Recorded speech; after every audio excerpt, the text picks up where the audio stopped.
The fabricated Alexander the Great is alleged to have said, in Koran 18, verse 96, "Bring me blocks of iron." Then, when he had filled up the gap between the two mountainsides, he said, "Blow." Then, when he had made them red as fire, by blowing on an iron wall, he said, "Bring me molten lead, copper, brass, to pour over them." Thus Gog and Magog were made powerless to scale it or dig a hole in it. Dual Carnane said, "This is a mercy from my Lord. But when the promise of my Lord comes to pass, he will make it into dust. And the promise of my Lord is ever true. On that day," the day of Gog and Magog, when they come out, "we shall leave them to surge like waves on one another. The trumpet will be blown, and we shall collect them," the creatures, "all together in one gathering in conflict.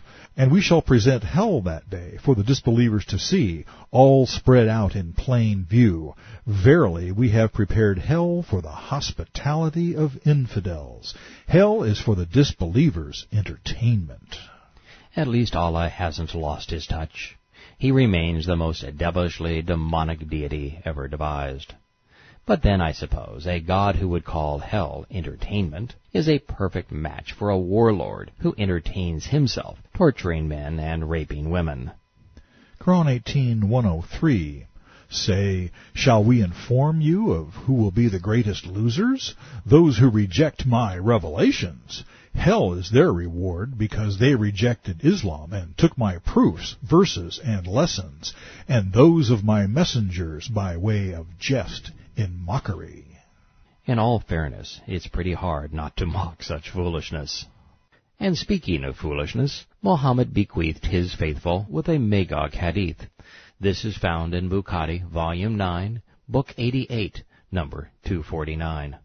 One day Allah's apostle entered upon her in a state of fear and said, "None has the right to be worshipped but Allah. Woe to the Arabs from the great evil that has approached them. Today a hole has been opened in the dam." This is Alexander's iron barrier between the mountains, as described in the 18th surah. Of Gog and Magog, like this. The prophet made a circle with his index finger and thumb. I said, "O Allah's apostle, shall we be destroyed, though there will be righteous people among us?" The prophet said, "Yes, if the number of evil persons increases." Somebody had a wild imagination. One might even call it hallucinogenic. Although it's a small point, Mohammed was not smart enough to know that Gog was a person and that Magog is a coalition. So enough with the fairy tale. According to the Bible, Islam will lead to the destruction of much of the world. I share this with you so that you might appreciate the cost of tolerating the terrorist dogma of Islam rather than freeing Muslims from it. And equally important, I want you to be prepared for what is to come, because it will happen. Yet millions can be saved from it.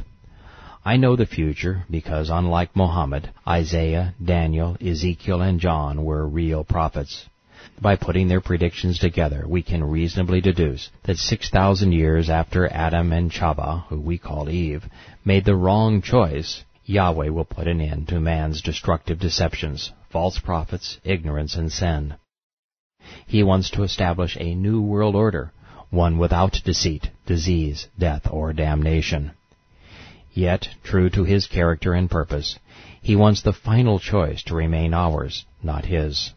Yahweh simply removes his spirit from the earth, enabling those who remain to plot their own course. Totally separated from Yahweh, the prophets predict humanity will choose poorly. The world will plummet into chaos.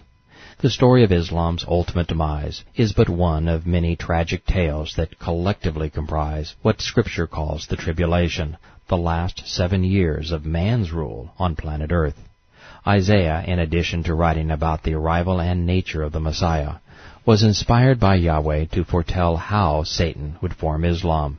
Then he predicted the events that would lead to the nation of Islam attacking Israel, engulfing the world in war. Daniel explains that it will begin, as did World War II, with a peace treaty. Foolishly, the world trusts nations whose official god and prophet order them to disavow such oaths.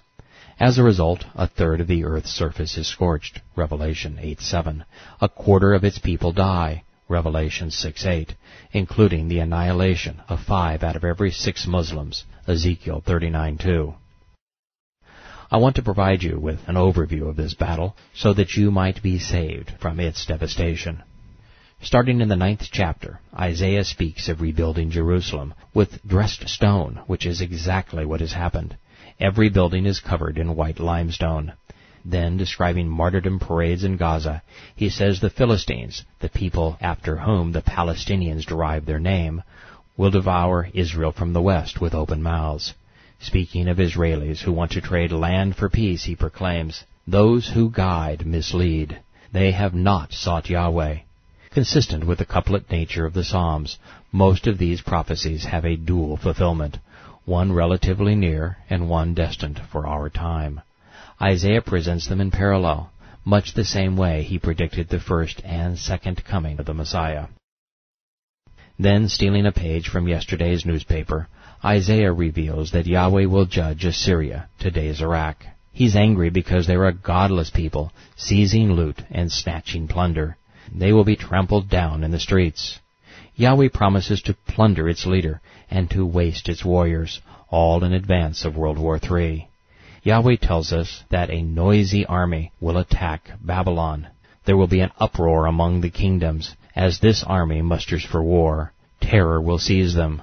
While I cannot say for certain, this seems an awful lot like what America is doing today in 2003 as I write these words. For Israel there is good and bad news. More Jews will settle in the Promised Land, and they will ultimately prevail. On that day Yahweh provides relief from suffering, turmoil, and cruel bondage. Unfortunately, one of Israel's allies will be the Antichrist, the human embodiment of Satan. But not for long. The morning star has fallen from the heaven and been cast down to the earth. He who once laid low the nations will be brought to the depths of the pit. While the Palestinians will rejoice, Isaiah predicts that their partnership with the devil will bite them. Do not rejoice, O you Philistines. A shifty and venomous serpent will spring up. Wail at the gate, howl, O city, melt away, all you Philistines. The answer shall be given to the envoys of that nation, that Yahweh has established Israel, and her afflicted people will find refuge. Jordan opts out of the war, but it makes no difference. The Islamic armies march through, ravaging the nation. Describing some of Islam's most peculiar rites, 1,000 years before they were invented, Isaiah says, "Every head is shaved, every beard is cut off. They will wear sackcloth in the streets and public squares. They will all wail, prostrating themselves." The Jordanians will actually flee into Israel as the attacking nations plunder their land. In the 17th chapter, Isaiah says that today's oldest continuously occupied city will be laid to waste. Damascus will no longer be a city, but will become a heap of ruins. Moving on to Israel, he predicts, "In that day the glory of Jacob, which is Israel, will fail. The fat body will waste away." The thinning of Israel could well be a land for peace accord that thins Israel at the waist by giving Muslims the West Bank and Gaza, a move that will lead to the death of millions of Jews. The timing follows what Isaiah refers to as the harvest.